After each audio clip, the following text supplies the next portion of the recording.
So we've got some breaking news on Fed Chairman Jay Powell, meantime, and Steve Leisman has those details for us. Steve. Morgan, thank you very much. Fed Chair Jay Powell will say in testimony before the House Banking Committee, this is part of the mandated testimony related to the COVID relief bills. He'll say upward pressure from supply constraints and supply bottlenecks have lasted longer than he expected, and they pose potential upside risk to inflation. Bottlenecks, he points out, supply constraints and other constraints in the economy, says if they pose a serious concern, the Fed would respond to higher sustained inflation. On the economy, he says, continued to strengthen, and he points to the areas that were most affected by the pandemic as areas that in recent months have started to strengthen. He sees strong growth expected in the second half. In some industries, however, supply constraints have restrained activity. Labor markets overall, he says, have continued to improve. Wilfred? I'll actually take it, Steve. I mean, just looking ahead to day one of testimony tomorrow, given the fact that in D.C. you do have among lawmakers this showdown around the debt ceiling, around the possibility of a government shutdown and what funding for the next fiscal year is going to look like, is there an expectation that he's going to be fielding questions about how the Fed can, I guess, help to step in if things go sideways?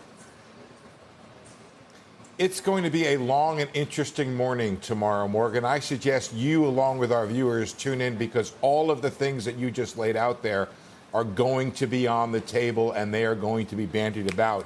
The effects of a potential shutdown of the government, along obviously with what's going on with COVID, the effects of the spending bills that are before Congress right now.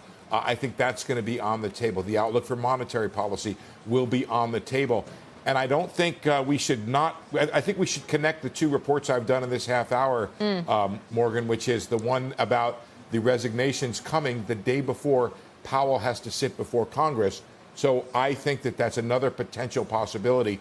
The resignations, the retirements of Dallas Fed President Robert Kaplan and Eric Rosengren, both coming the day before Powell has to sit before Congress and potentially answer questions about conflicts of interest.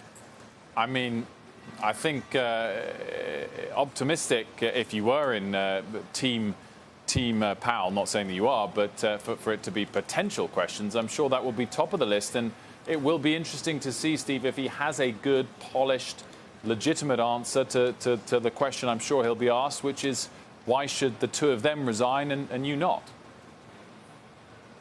Yeah, it'll be interesting to see if Congress makes a distinction there. It's a distinction that, I don't know, maybe other members of the press have made. It's unclear, Wilfred, if those are different types of things where Powell and both Powell and Barkin owned those assets before the Fed started buying them, whereas Kaplan, by the way, didn't own or didn't appear to be trading in any of the assets. The trouble is, Wilfred, you can say that you followed to the letter the Fed rules about trading.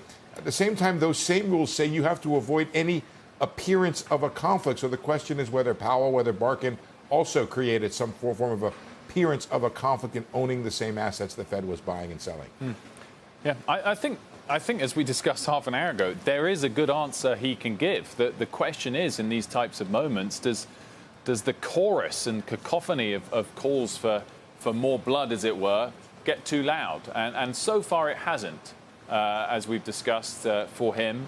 But clearly, in the short term, whether it was an attempt to be preemptive and kill it or not for Rosengren and Kaplan, it did get too loud. We'll have to see tomorrow, but very interesting. I think it's worth mentioning, it's worth mentioning Powell did seem to move rather quickly, and to say that he was doing an investigation of this and say he was looking at the rules again and thinking about what code of conduct the Federal Reserve is governed by.